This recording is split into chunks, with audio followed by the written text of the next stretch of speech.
Hello everyone, আসসালামু আলাইকুম।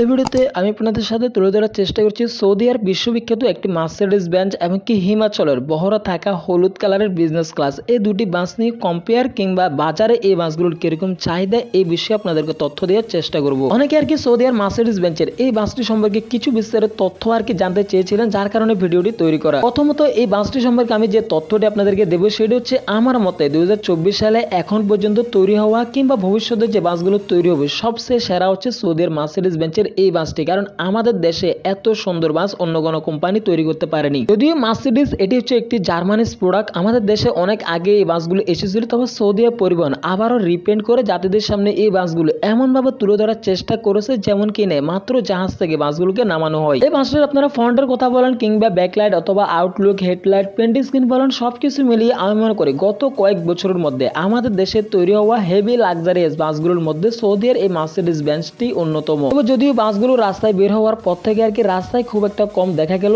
দেশের বড় বড় প্রতিষ্ঠানগুলো থেকে রিজার্ভে খুব একটা বেশি দেখা যায় এই বাসগুলোকে। তার কারণ আর কি বর্তমান সময়ে এই বাসগুলোকে খুব একটা বেশি রাস্তায় দেখা যায় না। পাশাপাশি যেহেতু মার্সিডিজ বেঞ্জের বাস আমাদের দেশের জন্য শুধুমাত্র সৌদি আরব পরিবহনের কাছে রয়েছে, যার কারণে খুব একটা বেশি রেয়ারও বলতে পারেন।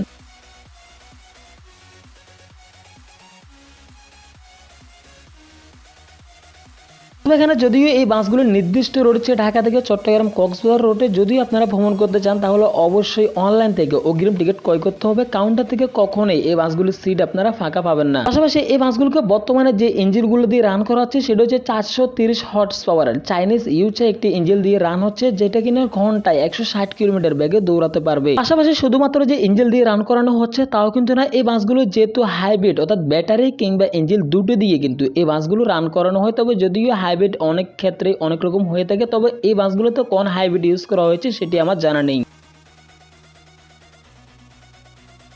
পাশাপাশি কিন্তু নোয়াখালী জেলায় সার্ভিস দিয়ে প্রবীণ অপারেটর হিমাচলের এই হলদে পাখিটি সম্পর্কে আমাকে অনেকেই কমেন্টের মাধ্যমে বলেছিলেন একটি রিভিউ দেওয়ার জন্য, তবে যদিও বাট আমার সেই হিসাবে আর কি সময় হয়নি। যদি আর কি গেল ওই দিয়ে হিমাচল যাত্রীদেরকে যেভাবে তাক লাগিয়ে দিয়েছিল, যার কারণে আর কি সবচেয়ে বেশি তাদের বাসগুলোর মধ্যে এই বাসটি আর কি বেশি একটু জনপ্রিয়তা পায়, যেহেতু বাসটির কালার কম্বিনেশন বলেন কিংবা পেন্ট স্ক্রিন, গ্রাফিক ডিজাইন সবকিছু আর কি ভিন্নতা ছিল। পাশাপাশি বাসের বোর্ডের একেবারে পিছনের দিকে আপনারা ফুলের কিছু ট্যাগ দেখতে পারবেন, গ্লাসের উপরে হিমাচলের ছোট ছোট কিছু ট্যাগ দেখতে পারবেন। পাশাপাশি বাসের যে একটা ব্যাক সাইড সেটার দিকে যদি লক্ষ্য করেন তাহলে দেখতে পারবেন এখানেও কিন্তু ব্যাপক পরিমাণে ভিন্নতা আনা হয়। সবকিছু মিলিয়ে এখানে যেটা আমি মনে করি তারা কিন্তু এখানে খুব বেশি একটা যে বাসের কালার তারা দিয়েছে তাও কিন্তু না, শুধুমাত্র একটি কালারে তারা বাসটিকে খুব একটা বেশি ফেভারিট কিংবা অনেক বেশি পর্যায়ক্রমে কিন্তু বাসটিকে পৌঁছে দিয়েছে। যার কারণে আর কি বর্তমান সময়ে দেশের বাস ফ্যানিং কমিউনিটির মেম্বারদের বলেন কিংবা সাধারণ যাত্রীদের পছন্দের শীর্ষে কিন্তু নোয়াখালী জেলায় সব সময় কিন্তু এই বাসটি সবার নজর কাটবে। পাশাপাশি বাসটিকে তৈরি করা হয় সম্পূর্ণ Japanese product Mitsubishi Fuso BM 117 turbojet চেসিসের উপর এই বাসটিকে তৈরি করা হয়। ভালো থাকবেন, আল্লাহ হাফিজ।